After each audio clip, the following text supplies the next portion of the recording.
And where's my keys? I put them on there. I know I put them on the mantelpiece. So you've got the mantelpiece, but a lot of the mantelpiece, the pieces all over the fucking place. 20 minutes on the mantelpiece. We're on the mantelpiece. Go outside, look in the car and on the car. Go back to the mantelpiece. I know they're on this mantelpiece. Pull the mantelpiece, please. Fucking, they're on here somewhere. I'm telling you, I'll put them on here. They're on here. Pull them about 20 minutes. Go upstairs, bedroom, in the coat, not in there. Go in the toilet, not there. Back to the mantelpiece. Why the fuck do you go back to the mantelpiece 20 times? It's not there the first time, it's not there the 20th time, but sometimes you know what? You go 10 times and you go fucking 11 times and it's there. It's fucking crazy, that, isn't it? You've all done it. Wait a minute, you've been 10 times, then you go the 11th and it's there, or you've been 15 times, you go the 16th and it's there. Did it the other week with the key. Fucking found the key we've been looking for fucking days. Been on the same, in the pot, all up on them junk pots you've got with the key in. And there's like bits of screws and nuts and bolts in there on a big board on your kitchen or somewhere. Chipped it all over there, all over the fucking top, all over the table. I mean, nothing there. Put it all back in. Went out again next day. Next fucking day, it was there, the key. Couldn't believe it. Fucking mental, innit? I know I put my key on. You can start screaming and shouting. It's fucking not there. And then the worst one is you've got it in your own pocket. And you're like that, and you think, you've got it in your pocket. You're only shit. I found it to me. Where's that? Went, see, I told you never put it. You feel fucking stupid, don't you? Because the wife's going, there's all that face on there. Go, see, you should look at think where you put things before you put them there. Fuck, and it's always in the plate. Have you noticed? It's always in the plate. It's always in the place. You think it's in the place where you put it and you go there, it's not there, then you go back to it and it's fucking there. That's fucking mental, that. Absolutely mental. We've done it loads of times. So I put mine upstairs. So we've got the card and everything from the bank and that. Please hit the like buttons, guys. Every day me, lighter. That's me every day. Where's me? Yeah, Emma's the same with the lighter. Where's me like Eli's like that? Oh, fucking a bull terrier. He really thinks he's a fucking gangster, that dog, I think. He thinks he's a bodybuilder. He's walking around like he's fucking got 2 carpets under his arm like that. Boof with that head. His head's fucking like concrete. I'm not joking.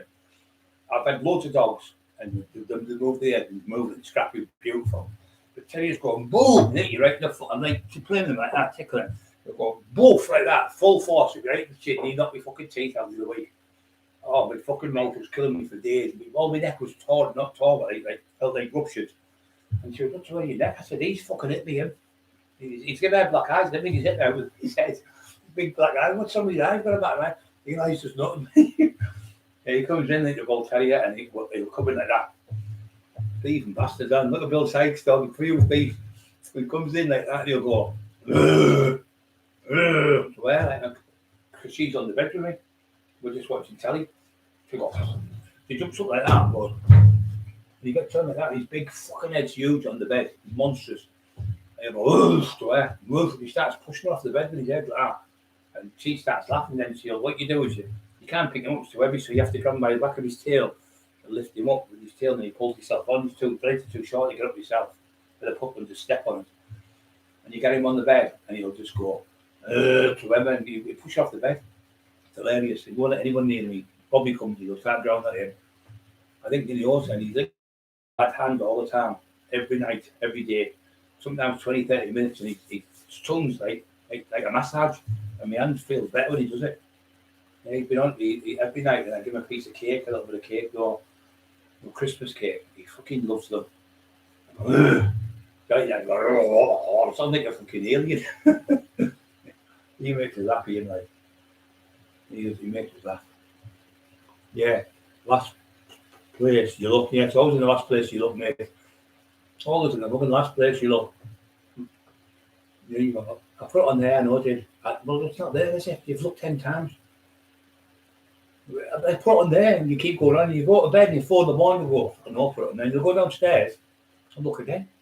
You get the thing, you look again, the next fucking minute, you'll find it.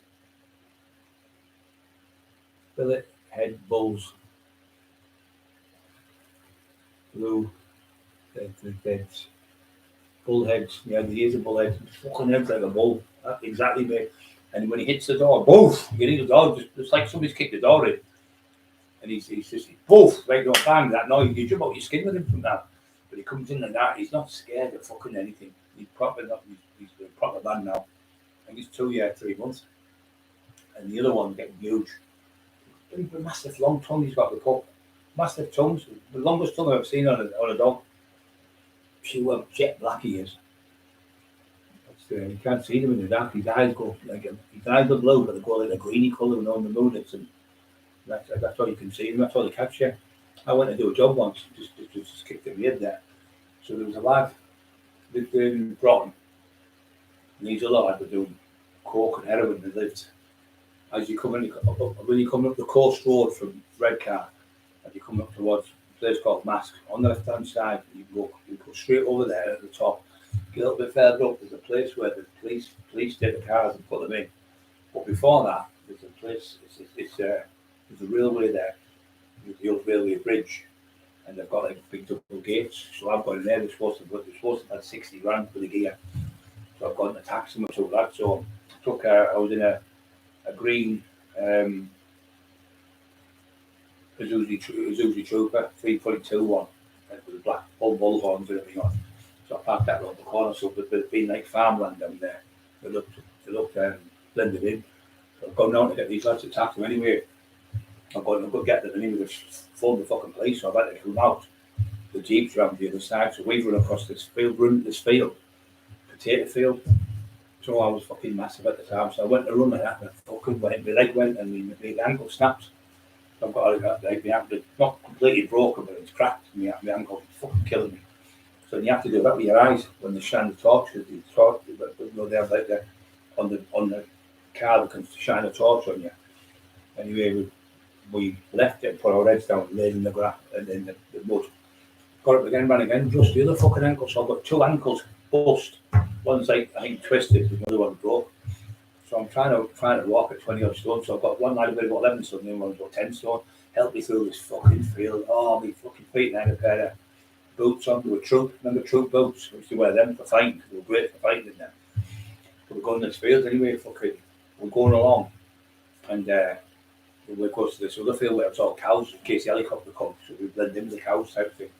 Anyway, it took me about 3 hours to get to this caravan park in Saltburn, because my mum used to have a caravan there. And I got in, and then I took my shoe off, and it went woof like a fucking balloon, my foot. I was in there for about 4 weeks, 4 or 5 weeks, on the run from the cops. There was one out, they said it was Brian Cock, and when I got away, I couldn't do nothing.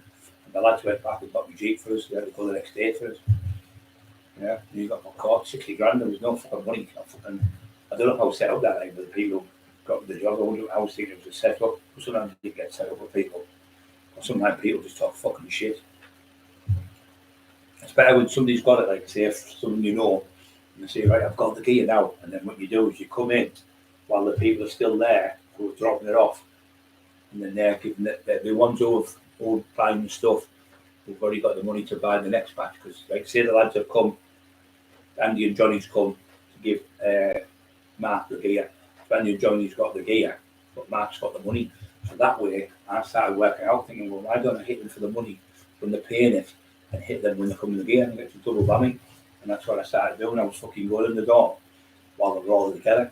And they was like, they got it out of me, and then they say, they just shit themselves. But they were like fighters, but some of them were like doing stuff where they shouldn't have been doing. It was my area where I was doing cheeky cunts.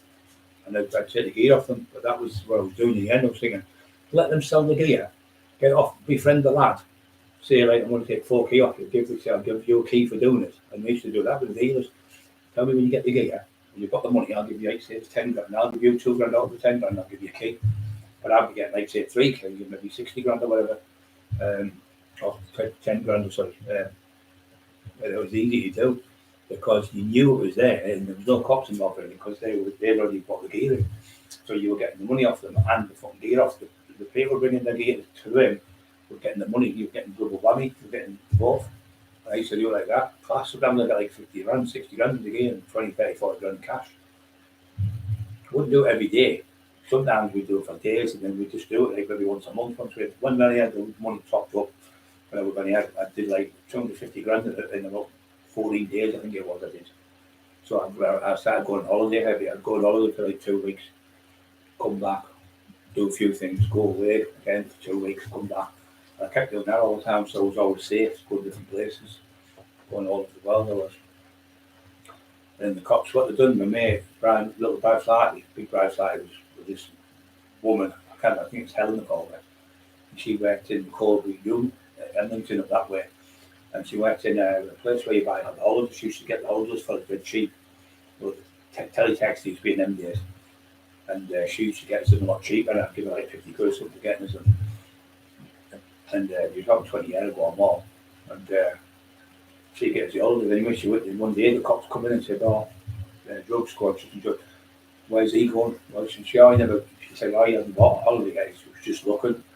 She phoned young Brian. Brian was with me at the time. And Brian said, "The mum's just phoned the drug squad, just been there." They said, "Anytime he comes in, could you phone this number and let us know where he's going on holiday?" But she never, because she was fucking a friend of ours. Obviously, Brian Flight was with her for years. Stewie and Brian with the sons. And she used to tell us, she told us. And I'd say, "I've been in," just tell them I've been in, and I give them the quid or something to pretend them I've gone fucking, he's going to Greece or something like that. He's looking at holidays in Greece. I give them the quid, but then that comes to be looking at me going to Greece, now I'm going somewhere else, like Turkey or something.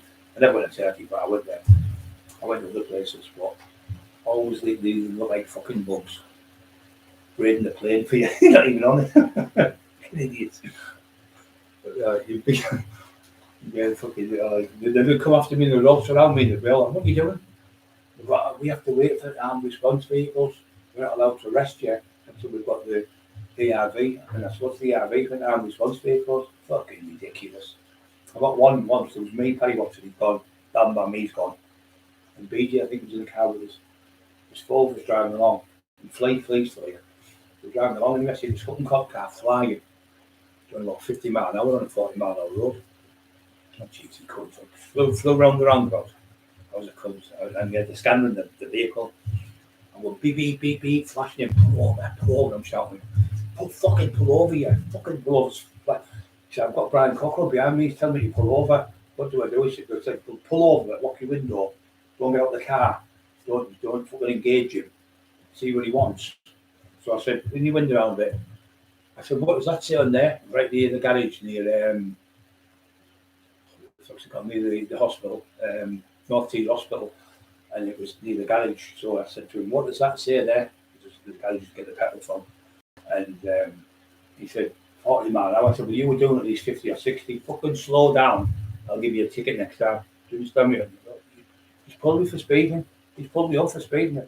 And all them in the back of the fucking, all the lads in the back of the fucking car were laughing like fuck, pissing themselves. I don't fucking believe you. Putting the police up for speeding. Fucking laughing the fucking head off. Yeah, I did some of the things I've done no one else has ever done. Are just classic things. You can give a fuck. And that's why you get that name, because everyone knows all these stories, and all the people from Grove Hill and Stockton and Hartlepool and Middlesbrough, and all them people know that. And when I used to go out and clubs and that, if I seen any young kids getting bullied or any fucking girls getting husbands, no fucking like anyone sexually tired or sexually assaulted like that, I'd be straight over and fucking really give me anyone like sleeping women like that, I'd be straight over and stop it in a second and throw them a fucking bullet out the ass, slap them across the face. And I would never let the girls, like friends' wives and that, I'd say, "Here, come here, you. Taxi driver, I don't know you. Come here, you. Yeah, Buster. Take her home." Say it was 15 quid, there's 20 quid. Make sure she gets in the house safe on her own. Make sure everything's okay. But I will promise. I'd make sure my friend's wife would get home or girlfriends would get home. And one girl said, I remember when Brian, it was on here not long ago, said, "Remember when all the girls used to go out on the town, we were all safe when we used to go to the raves." Brian would go, "So you're right, girls, you're right, girls." It would be like 10 girls from one area, 10 girls from another area. And I come and say, "Everything all right? And everything okay? Nobody fucking messed about." I was like, "No, really, thank you, Brian." And I'd walk out and they've got on with me. And then it's all them as friends and I used to look after them as well. Make sure nobody ever got fucking hurt in the clubs. Make sure everyone had a good time. And I'd go on the mic and start talking on the mic. "He's all that, Lee. I can't hear you. Come on, I can't hear you." And they'll start shouting. And I'd have a laugh at them all on the mic. And then I'd come off and I'd go, "You just want to stay up for another hour?" And I said, "Do you want to stay up for another hour?" No, like you were kids. And yeah, and I'd say, "Right, do you want to stay up for an hour or do you want to stay up for another 3 hours?" I'd stay up all night though. I'd have sometimes 48-hour rave clubs. Couldn't do that in the place because we had the license for it. Couldn't do a fucking thing. And we'd be in there fucking off our chips dancing all night long and chatterboxing and messing about and everyone's thinking, "Well, I love you, the bitch, mate. How are you doing?" Everyone was happy. There was no one skint. Everyone was making money. It was when in the 80s it was fucking great because everyone was selling cigarettes. People were selling dodgy clothes, dodgy trainees, dodgy backy, and people were making good money. It was like money was in abundance. The drugs, the ecstasy, you get the ecstasy tablets, whack them in you. You're laughing your heads off, dancing all night long, sweating like fuck. Going to work on a Monday, working all week, getting up on a Friday. Can't wait to go to the club tonight, Friday, Saturday on the club. Sunday at Sunday house. Tracy Chapman, I've got a basket, you got a stoke out. All them type of songs to come down. Freedom knows what I mean. And you come down the house and you come down, but then the worst thing for me was coming out at 6 in the morning, it was daylight, and you were like fucking plastered, your face was sweating, dripping sweat off you, and it was fucking snowing outside, you were still dripping in sweat, and you walked that street and it was like fucking hell, like people were scared of you because your eyes were black as fuck. You look like vampires coming out like fucking 20-odd stone vampire walking down the street. McFly, wake up, McFly. Wake up, McFly. I don't have no slackers, McFly. You're a slacker, McFly. Your dad was a slacker. You're a slacker. Fucking class that ball poke, isn't it? Yeah, all them films in the 80s were class, weren't they? All them fucking, all the gangster films that were out in the 80s were fucking class, weren't they? Fucking, the John Travolta with the fucking, he was in the one where he's dancing. That was a good one. Pulp Fiction, class. All them type of films were great. All gals, things that we liked. Now they're all garbage films now. You know, the ones you watch, they're not nowhere near as good as the old films. You know, the Van Damme films were good, and you had all the Arnold Schwarzenegger films, the Terminators and all that. And then you had the Indiana Jones, and you had the Back to the Future, and all them type of films where they were all like on your seat, hanging on the edge of your street. But they were brilliant filmmakers and producers that were doing like Spielberg and that, and Cameron and people like that. They were marvellous, but they're nowhere near as good now. Nowhere near as good the films I watched with me. I think garbage. Sopranos was fantastic. Peaky Blinders was fantastic. The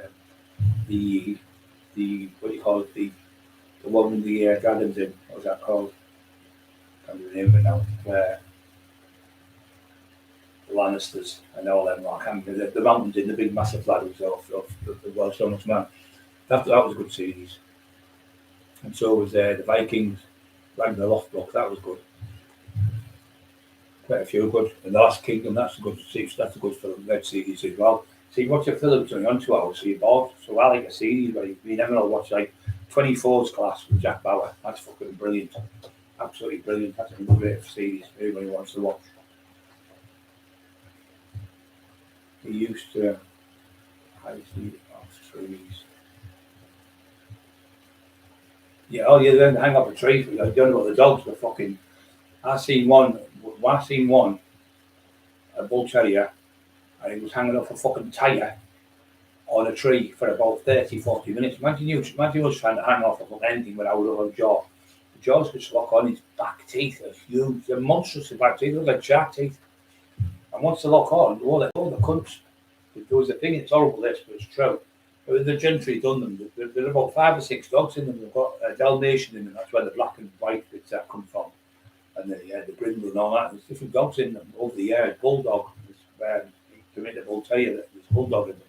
But they were baiting dogs. Baiting means like making the cows frightened and attacking them and put a bulldog on the neck of a cow and hold on and rip it to bits. And what they would do then, they would slaughter the cow and thinking that the meat would be more juicy because the bull's meat, the blood's rushing through its muscles, and they would kill it and then sell it, the meat there and then. But the bull terriers, they put one on the neck of a bull.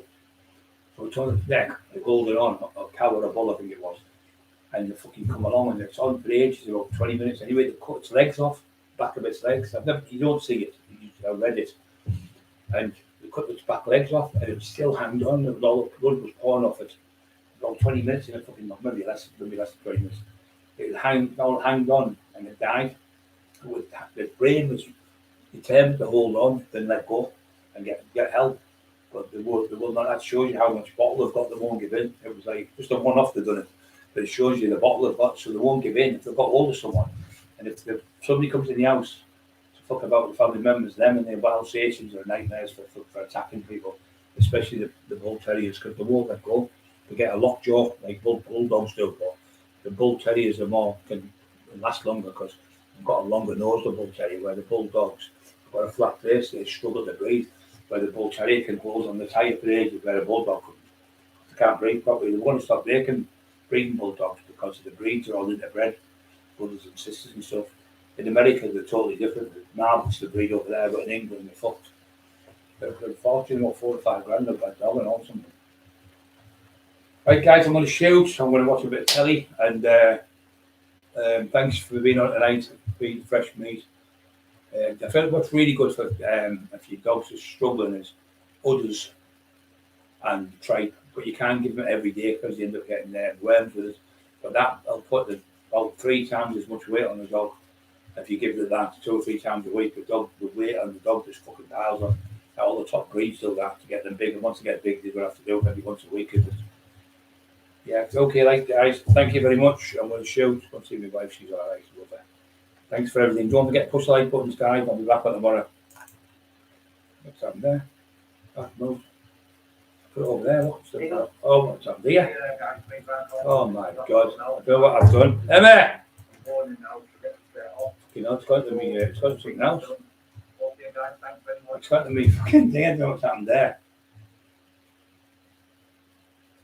Well, the fuck's that's happened? I don't know what the hell that's happened there. Emma! I can't turn this off. It's frozen.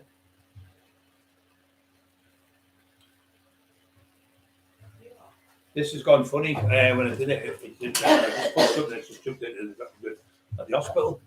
Fucking crackers, I've never done that before. You're alright, all black? No, just like the face.